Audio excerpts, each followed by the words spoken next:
পাওয়ার ট্রির একটি long backup UPS, এটা অরিজিনাল। এটার সাথে বড় ব্যাটারি আপনারা ব্যবহার করতে পারবেন। অনেক বিশাল ট্রান্সফরমার ইউজ করা হয়েছে। ভিতরে মসফেট ঠান্ডা রাখার জন্য এখানে একটি কুলিং ফ্যান আছে।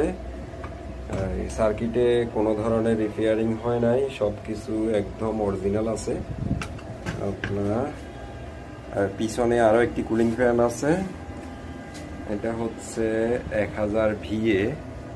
পিছনে দুইটা আউটপুট সকেট আছে, এটা হচ্ছে এসি ইনপুট, আর এটা হচ্ছে অটো সিস্টেম ফিউজ, অর্থাৎ এটা কোনো কারণে শর্ট খাইলে এই যে এই নবটা বাইরের দিকে বের হয়ে আসবে।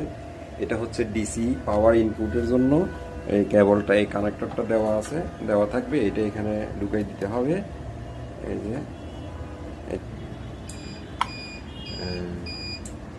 এই যে ডিসপ্লে আছে, ব্যাটারি দেখাচ্ছে।